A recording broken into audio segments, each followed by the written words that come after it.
मैं हूं आपके साथ परी शर्मा। जैसे आप सब जानते हैं कि आज संडे है और वक्त हो चला है रूबरू का। हम जानते हैं कि रूबरू का आप बेसब्री से इंतजार करते हैं और आप ये भी जानना चाहेंगे कि आज रूबरू में कौन होंगे हमारे मेहमान। तो हम आपको बता देते हैं कि आज हमारे साथ हमारे जो मेहमान है, रूबरू के जो मेहमान हैं वो है ब्रिगेडियर खुशहाल ठाकुर। ब्रिगेडियर खुशहाल ठाकुर 1999 में कारगिल युद्ध के हीरो साबित हुए। तो खुशहाल जी, सबसे पहले रूबरू में आपका स्वागत है। बहुत बहुत धन्यवाद परी जी। खुशहाल जी, मैं आपसे सबसे पहले यहाँ पर ये जानना चाहती हूँ कि आपने आर्मी लाइन ही क्यों चुनी और आपका जो आर्मी का सपना था वो कैसे साबित हुआ? परी जी, सबसे पहले तो मैं बहुत ही एक साधारण परिवार से संबंध रखता हूँ और मेरे पिताजी कानून गो थे रेवेन्यू विभाग में। और जो प्रारंभिक शिक्षा है वो एक छोटा सा गांव है नगवाई, जिला मंडी में, जहाँ से मैं बिलोंग रखता हूँ, वहाँ पे हुई। और मैट्रिक जो है गवर्नमेंट हाई स्कूल बनारसा से की गई जी। और ग्रेजुएशन जो है इवनिंग कॉलेज मंडी से की गई 1975 में। और आपको ये हैरानी होगी कि 1972 से लेके 1975 तक मैंने दिन के समय नौकरी की और रात के समय कॉलेज में पढ़ा जी। और दिन के समय में डिप्टी कमिश्नर मंडी के ऑफिस में बतौर पटवारी की नौकरी की जी।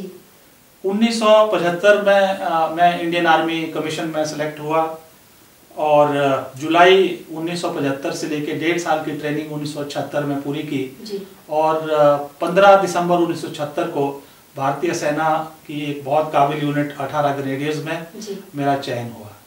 और उसी पलटन में मैं पला पोसा बड़ा हुआ और जो देशभक्ति के या देश के प्रति प्रेम के जो गुण हैं वो वहीं से भरे गए। और मुझे बताते हुए बहुत खुशी हुई कि तकरीबन 34 साल मैंने फौज में नौकरी की और मुझे भिन्न भिन्न पदों में और भिन्न भिन्न जगहों में सेवा करने का मौका मिला और 4 लड़ाइयों को देखने का भी मौका मिला मुझे। बतौर एक यंग मेजर होने के नाते इंडियन पीस कीपिंग मिशन, अगर सब जानते हैं, श्रीलंका में चला था राजीव गांधी जी के टाइम और जयवर्धने जी के समय में। उसके बाद 1999 में कारगिल का युद्ध हुआ, जो महत्वपूर्ण चोटियां थी वहां पे सामरिक दृष्टि से तोलोलिंग और टाइगर हिल, उन पर कब्जा करने का मौका मुझे मिला। उसके बाद भारतीयों को कुछ बंदी बनाया गया था सिरा लियोन में, वेस्ट अफ्रीका में, जो कि संयुक्त राष्ट्र जो शांति सेना है उसका हिस्सा थे। उनको छुड़ाने का श्रेय भी मुझे दिया गया और उनको छुड़ाकर भी मैं लाया और मेरी ज्यादातर नौकरी कश्मीर वैली में, जम्मू एंड कश्मीर वैली में है। और वहां पे मैंने काउंटर इंसर्जेंसी के अगेंस्ट, मिलिटेंट्स के अगेंस्ट एक महत्वपूर्ण लड़ाई लड़ी है। और मुझे ये भी बताते हुए खुशी होती है कि 4 जो मेन लड़ाइयां हुई हैं उसमें मुझे वीरता पुरस्कार से नवाजा गया है जी। बिल्कुल, मैं आपसे यहाँ पे ये जानना चाहती हूँ, क्योंकि अब वीरता पुरस्कार की बात हो रही है और लड़ाई की बात हो रही है, तो मैं यहाँ पे ये जानना चाहूंगी आपसे, 1999 की आपने कारगिल युद्ध की बात की है, आपने 18 ग्रेनेडियर्स जो आपकी यूनिट थी उसका नेतृत्व किया। वो लड़ाई आपके लिए कैसी साबित हुई? मैं कहना चाहूंगा कि कारगिल की जो लड़ाई 1999 में लड़ी गई, तकरीबन मई में ये लड़ाई चली थी और 26 जुलाई 1999 को ये खत्म हुई और इस दिन को विजय दिवस के नाम से भी जाना जाता है।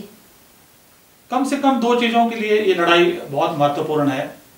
सबसे पहले कि एक बहुत बड़ा विश्वासघात जो हमारा पड़ोसी मुल्क है पाकिस्तान, वो बार-बार करता आया है और उस विश्वासघात को हम कभी नहीं भूल पाएंगे और आगे भी करता रहेगा। लेकिन उससे भी महत्वपूर्ण जिस प्रकार से हमारे रणबांकुरों ने, हमारे वीर योद्धाओं ने इस लड़ाई का मुकाबला किया और जो साहसिक विजय प्राप्त की, अंदाजा लगाइए 16,000 और 18,000 फीट की ऊंचाई पर वो किस बहादुरी के साथ लड़े और अपने प्राणों की आहुति दी। तो इन 2 बातों के लिए हमेशा कारगिल का युद्ध हमेशा याद रखा जाएगा, क्योंकि विश्व के इतिहास में कोई ऐसी लड़ाई आज के दिन में नहीं है जो 16,000 और 18,000 की फीट पे लड़ी गई हो। और मुझे इस बात का बहुत गर्व है ये बताते हुए कि मुझे एक सैनिक के नाते जब आप पैदा होते हैं तो आप यही चाहते हैं कि मुझे मौका मिले, मैं लड़ाई में हिस्सा ले सकूं। और जो महत्वपूर्ण जो लड़ाई थी सेक्टर की, दराज सेक्टर की, 3 सेक्टर थे, दराज सेक्टर था, कारगिल सेक्टर था, बटालिक सेक्टर था। दराज सेक्टर में ये 2 चोटियां बहुत महत्वपूर्ण थी, तोलोलिंग की पहाड़ी और टाइगर हिल की पहाड़ी। क्योंकि जो नेशनल हाईवे है आपका, जो राष्ट्रीय मार्ग जो श्रीनगर से चलकर कारगिल होकर और ले जाता है, दुश्मनों ने इन ऊंची चोटियों पे कब्जा करके आपका जो नेशनल हाईवे का जो रोड है उसमें जितने भी हमारी ट्रुप्स की मूवमेंट है, हमारे साजो सामान और रसद की जो मूवमेंट है, उसमें काफी जोरों से बिगड़ डाल रहे थे।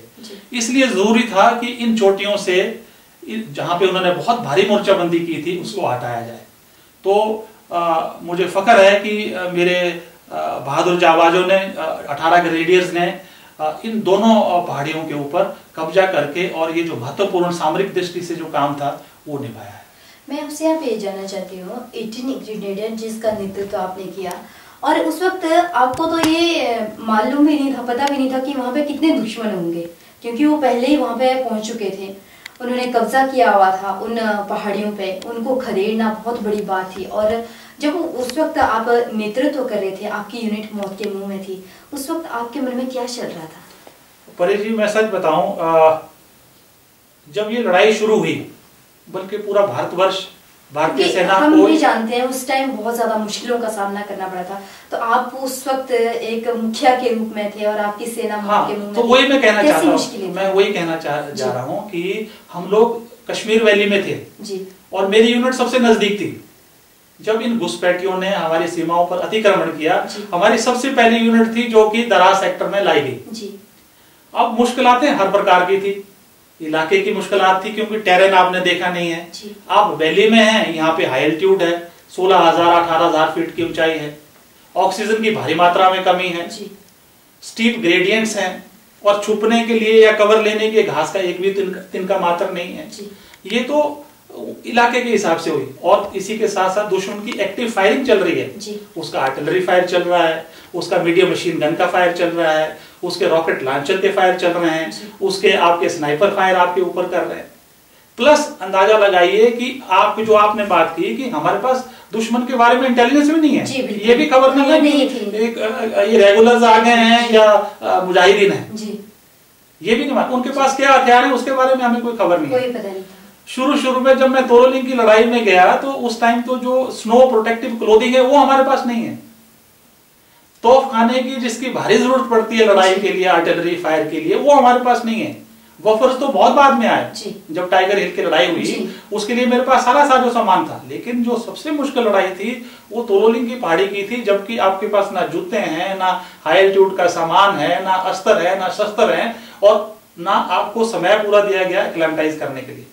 और उसके बाद भी मैं सलाम करता हूं उन सैनिकों को कि इतना कम कुछ होने के बाद भी वो तत्पर हैं लड़ाई करने के लिए। ठाकुर साहब, मैं आपको यहाँ पे रोकना चाहूंगी क्योंकि वक्त चला है कि छोटे से ब्रेक के उस पार भी रूबरू जारी है।